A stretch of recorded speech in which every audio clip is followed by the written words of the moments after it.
नमस्कार, आप सभी का स्वागत है बंगाल की खाड़ी पर बनने वाले सिस्टम को लेकर एक नए वीडियो में। संभावना है कि बंगाल की खाड़ी के ऊपर एक नए सिस्टम का फॉर्मेशन आपको देखने को मिलेगा और जल्द ही ये सिस्टम भारत की ओर बढ़ता हुआ आपको नजर आ सकता है। तो चलिए जानते हैं कि ये सिस्टम कब तक बनेगा और भारत के किन राज्यों को प्रभावित करेगा। हालांकि इस सिस्टम के ट्रैक में अभी भी लगातार असमंजसता बनी हुई है, यानी कि ये सिस्टम किस दिशा में आगे बढ़ेगा, इसको लेकर लगातार ट्रैक में बदलाव आ रहा है। कुछ बदलाव आया है, चलिए इसके ऊपर नजर डालते हैं। उससे पहले आप सभी से निवेदन रहेगा कि अगर आप चैनल पर पहली बार आए हैं और अभी तक आपने इस वीडियो को लाइक नहीं किया है, चैनल को सब्सक्राइब नहीं किया तो कर लीजिए।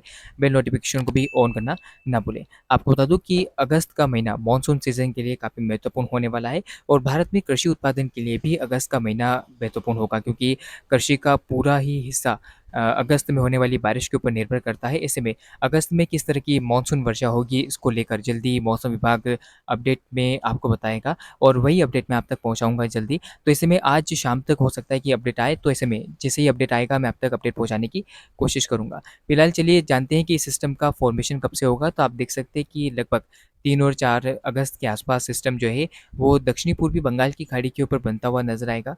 और यहाँ से आप देख सकते हैं कि सिस्टम का जो फॉर्मेशन है वो लगातार बढ़ेगा, क्योंकि अरब सागर से हवाएं आएगी और हिंद महासागर से आने वाली हवाओं के चलते ये सिस्टम उत्तर पश्चिम दिशा में आगे बढ़ता हुआ भारत के पूर्वी तटीय इलाकों के पास पहुंचेगा। हालांकि ये सिस्टम संभावना है कि 6 और 7 अगस्त के आसपास लगभग आप देख सकते हैं कि बंगाल की खाड़ी के उत्तर पश्चिम दिशा में आगे बढ़ता हुआ आपको नजर आएगा। और इस बीच संभावना है कि ये सिस्टम एक निम्न दबाव के क्षेत्र में आगे बढ़ सकता है। और आगे आप देखिए ये सिस्टम 6 और 7 अगस्त के बीच में भारत के पूर्वी तटीय इलाकों में, जिसमें तमिलनाडु के तटों के पास पहुंचता हुआ नजर आ रहा है। और ये सिस्टम यहाँ से थोड़ा इंटेंसिफिकेशन करता हुआ नजर आएगा, क्योंकि अरब सागर से लगातार हवाएं इस सिस्टम को मिलेगी और हिंद महासागर क्षेत्र से भी आने वाली तमाम हवाएं इस सिस्टम को मजबूत करती हुई नजर आएगी। ऐसे में संभावनाएं बन सकती है कि ये सिस्टम आगे बढ़ता हुआ लगभग तटों के ठीक थोड़ा सा पीछे ये सिस्टम इंटेंसिफिकेशन करेगा और संभावना है कि डिप्रेशन की इंटेंसिटी में ये सिस्टम पहुंच सकता है। देखिए, फिलहाल के आधार के अनुसार तो ये सिस्टम एक निम्न दबाव का क्षेत्र बनेगा, यानी कि लो प्रेशर सिस्टम। और उसके बाद हो सकता है कि थोड़ी बहुत पॉसिबिलिटी इसमें डिप्रेशन की भी बने। तो ऐसे में अगर ये डिप्रेशन बनता है तो कई राज्यों में ज़बरदस्त बारिश देगा, निश्चित तौर पर उन क्षेत्रों में जहाँ पर इस समय सूखा बना हुआ है। जैसे कि रायलसीमा का एक बड़ा क्षेत्र इस समय बारिश को लेकर इंतजार कर रहा है, तो वहाँ पर यह सिस्टम बारिश देकर निकल सकता है। फिलहाल आप देख सकते हैं कि ये सिस्टम दक्षिणी आंध्र प्रदेश के भागों को प्रभावित करता हुआ आगे बढ़ेगा और तमिलनाडु को तो काफ़ी भारी बारिश ये सिस्टम दे ही सकता है।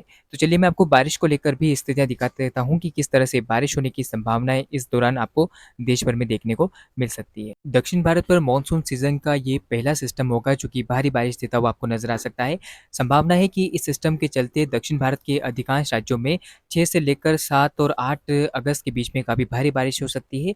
और 9 अगस्त के आसपास जब ये सिस्टम उत्तर पश्चिम दिशा में आगे बढ़ेगा, तब भी दक्षिण भारत के और मध्य भारत के अधिकांश भागों में झमाझम बारिश देता हुआ ये सिस्टम नजर आ सकता है, जिसमें दक्षिण भारत में तेलंगाना, आंध्र प्रदेश से लेकर तमिलनाडु और रायलसीमा के कई क्षेत्रों में भारी बारिश हो सकती है।